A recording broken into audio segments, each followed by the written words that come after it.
Hello, I am Pat, and this is my Pachakacha about digital literacy.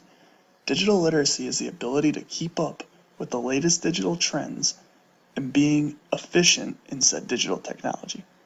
We learned many things in class to make this possible. Sherry Turkle said in Who Am I? The internet links millions of people in new spaces that are changing the way we think and the way we form our communities. Twitter hashtags are a great example. Just by searching a topic with a hashtag, you can find thousands of tweets about a specific topic. This makes communities a lot easier to find.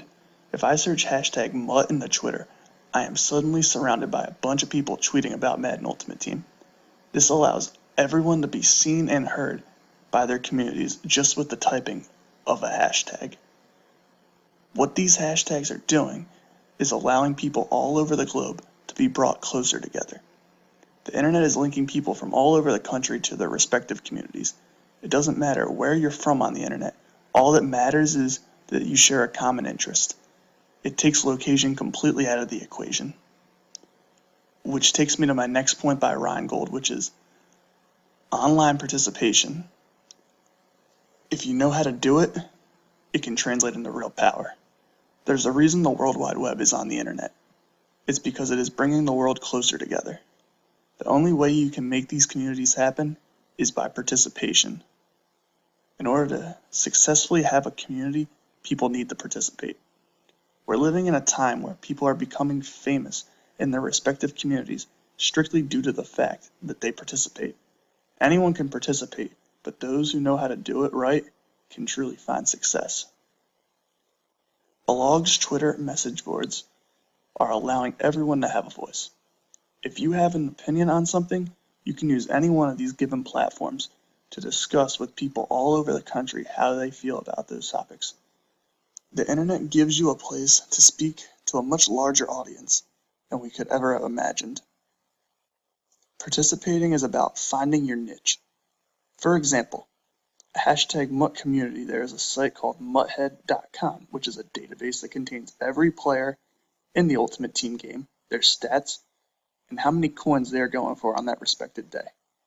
They were the first to have this creative idea, and now the community is a household name in all of MUT.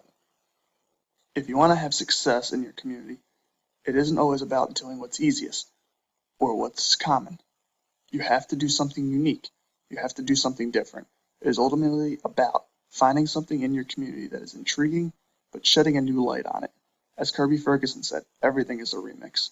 Digital literacy isn't always about original content, as I mentioned. It's about so much more. The internet is so fascinating. We're having stuff such as people creating anime videos of SpongeBob singing to famous popular songs. It's crazy how the internet gives users a place to express their creativity. The internet is a place where everyone can go and find a group of people who share their interest. A large percentage of videos found on sites such as YouTube or blogs are likely even a remix of some form. The internet can be truly a wonderful place, and remixes show how a community can be brought even closer together. Computers, phones, and tablets are even more of help to bring people closer. As Kevin Kelly in We Are the Web says about computers, it will become our memory.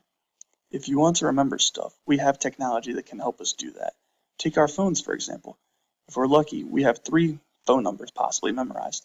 Our phones allow us to keep track of many more. Applications are so crucial. We have apps such as Pocket that are very helpful to us.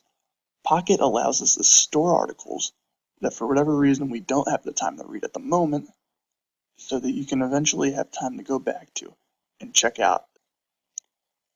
There's many different forms of memory that machines can serve for us. Twitter, the follow button, allows us to see a person's tweets without continually having to go over the person's username over and over. If we like a website, we can bookmark it. The machine has a lot of ways to serve our memory. In Literacy and Technology Linked, Cynthia Sell says that literacy is no longer our business. Literacy and technology are, or so they must become. Though the machine can store a lot, the one thing that we are required to do is learn how to operate these machines both efficiently and effectively. Arguably the biggest part of this whole process is just knowing how to use apps, websites, and programs to their full abilities.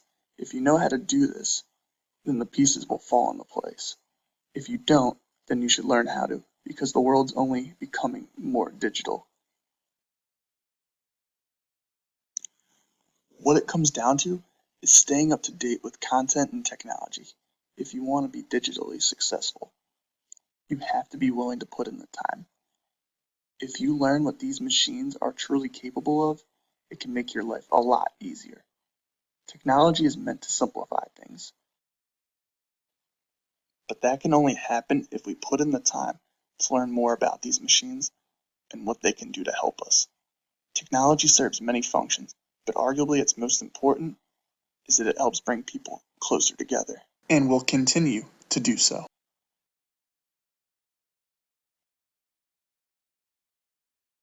Digital literacy is crucial.